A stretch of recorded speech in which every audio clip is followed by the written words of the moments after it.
faithful Niner Empire. What's good?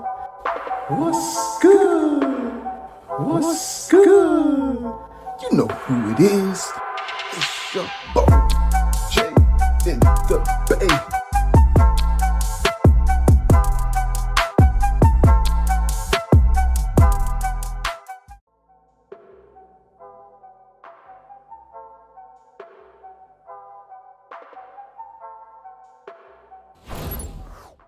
Faithful Niner Empire. What's good? You know who it is. It's your boy, Jay in the Bay. And it's a pleasure to be on the 49ers Cutback YouTube channel. Thank you guys for allowing me to be on your platform. And shout out to all, of course, the faithful, the Niner Empire. I didn't know that it could be Christmas in September. But for all football fans, especially 49er fans, Christmas morning is upon us. In a few days on Sunday, we got to fly down to Motown and take on them good old Detroit Lions. Now, I think we're going to beat the brakes off them good old Detroit Lions. But the 49ers need to come into the game with a different perspective. They need to come into the game like this is week one. We need to, we need to establish ourselves as one of the best teams in the NFC West, and we can do that by going into Detroit and beating a Lions team, which is their home opener. Let's not forget. But let's take a look at the Lions. The Lions, they have a new regime. They have a new general manager, new head coach, all new coaching staff. The head coach, Dan Campbell, he's a former player in the NFL. The offensive coordinator, Anthony Lynn, he's a former player, also former head coach of the Chargers. You got Aaron Glenn, former football player, used to play, I believe, for the New Orleans Saints, I believe. But they have a whole new coaching staff, which is great, which is former players. And I think the current players will respect that.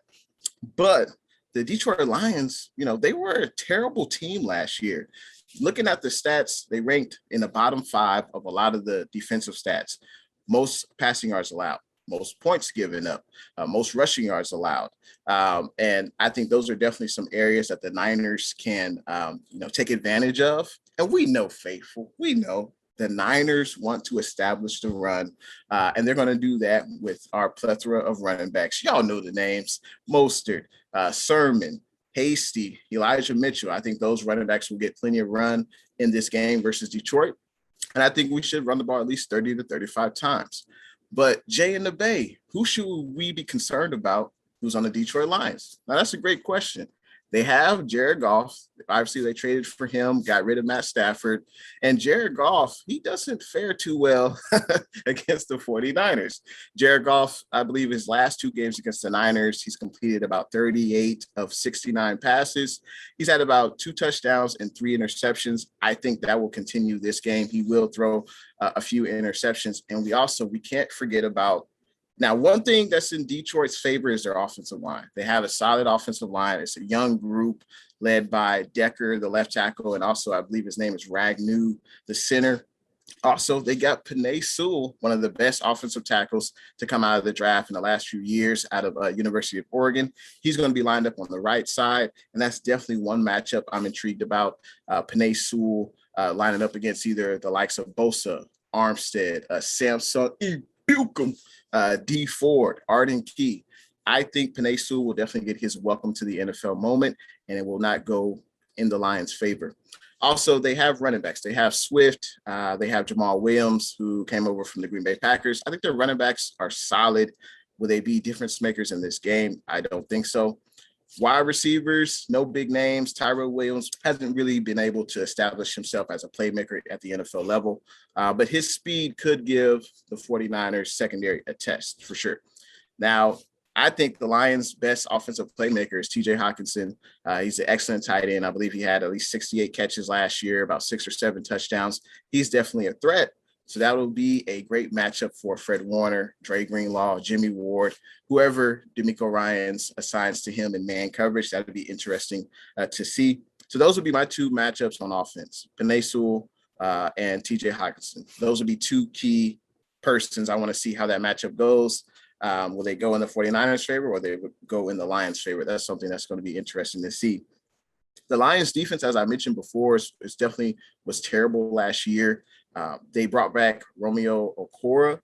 He led the team with 61. I think he had 61 pressures and 10 sacks last year. So he definitely had a pretty good season. They brought him back. That was definitely good on the Detroit Lions part. They do have a young corner. They drafted last year, number 3 overall. Now, when you draft a cornerback in the first round, within the top 5, you're expecting a player like Jalen Ramsey, like prime time, but but he hasn't panned out just yet. He is in his second year. His first year was injury riddled. So it'll be interesting to see how he matches up against the Ayuk show, Brandon Ayuk, and of course, Deebo Samuel and Trent Sherfield. So those will be the key matchups: Penei Sewell, Hawkinson, and then how can our offensive line take care of their best sack man from the previous year? Either he'll be on Trent Williams' side or the big man, Mike McGlinchey's side. And it'll be interesting to see how those matchups turn out. And I'm excited for the game. I know the faithful, the Niner Empire, are very excited for this game. It's week 1. Starting off on the road against Detroit Lions. And, I can't wait. Obviously, I think we're going to win the game. I believe we'll get into a score later. But yeah, I think our chances are very good for us going into Detroit. They're a rebuilding franchise. Jared Goff hasn't had much success against the Niners, in the last 2 games. I think we beat them the last 4 times Jared Goff was on the Rams. And as far as the 49ers, we got Jimmy G. I think we're good. Jimmy G should have a great game. I think the running game will do excellent as well. The defense, I think our defensive line would do pretty well against their offensive line. And that I can't wait. And I can't wait to see how we handle TJ Hawkinson. But I think the Niners will, want to run the ball effectively, up to 30 to 35 times a game. And I think that's what we'll do. Now, I think we were going to get into the keys to the game.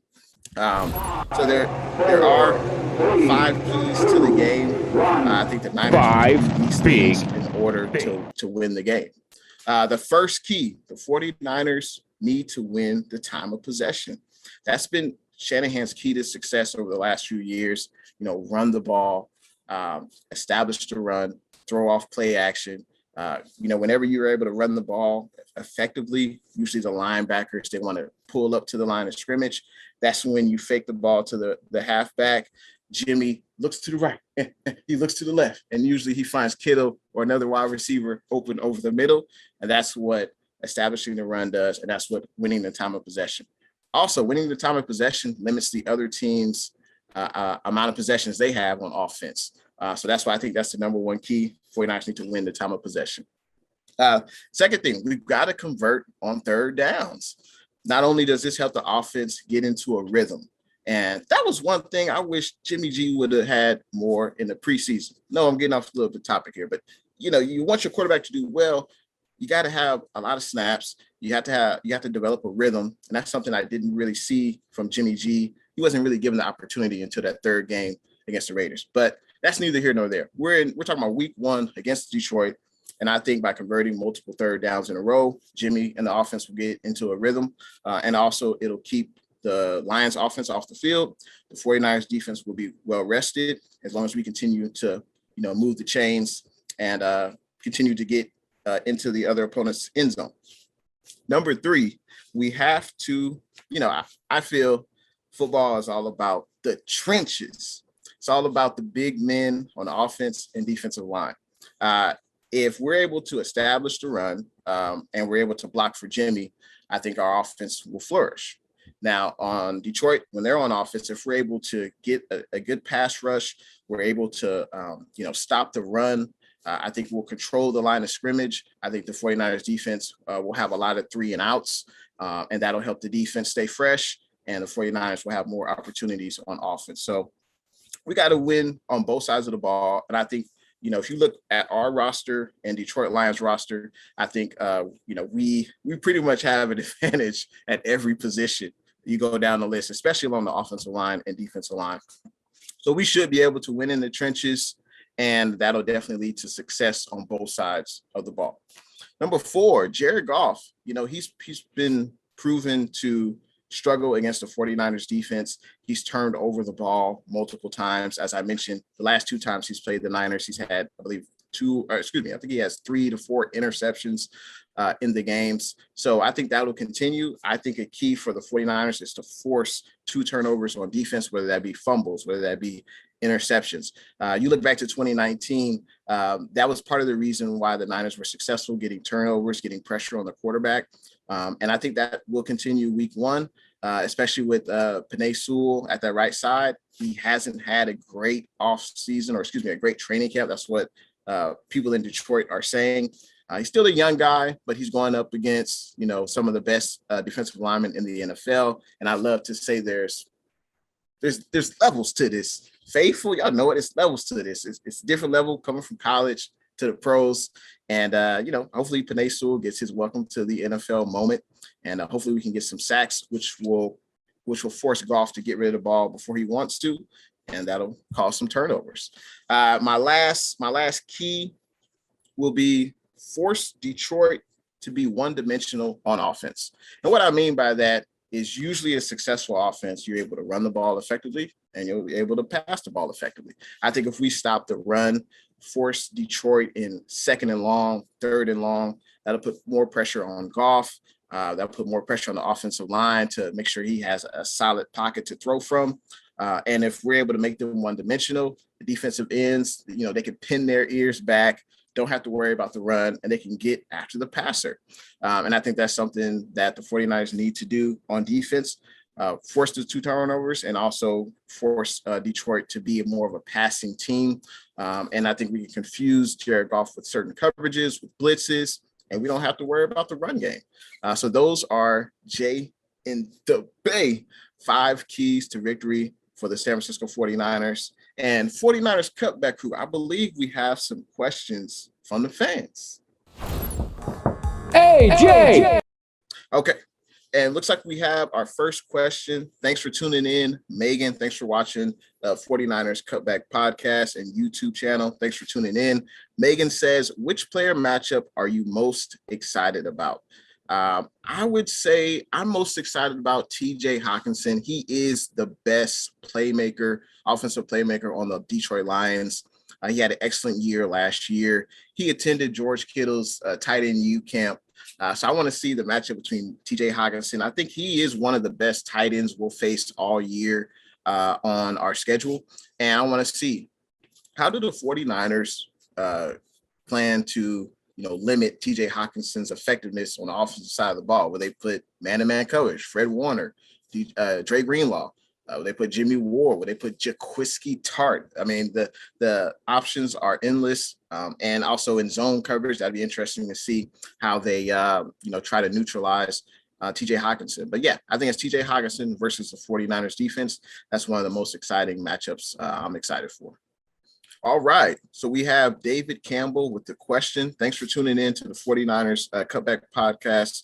David Campbell. His question for me is it unnecessary? Is it an unnecessary risk having the Ayuk show return punts? Absolutely, it's an unnecessary risk.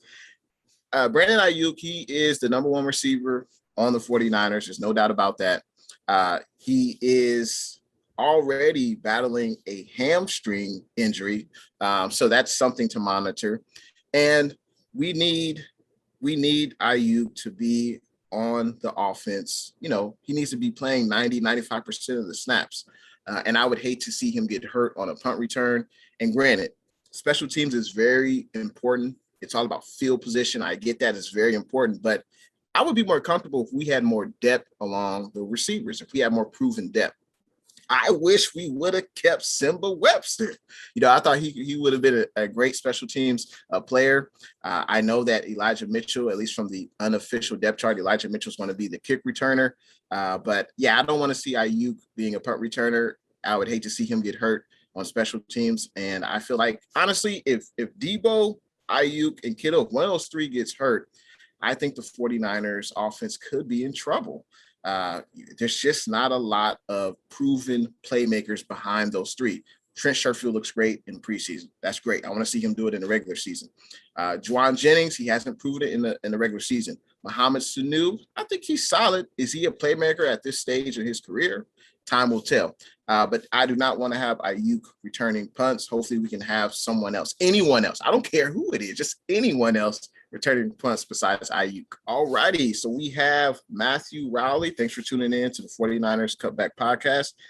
Matthew's question is, as we find out more about Trent Sherfield, like Larry Fitzgerald giving his full endorsement, what role do you see him on Sunday and moving forward? That's an excellent question.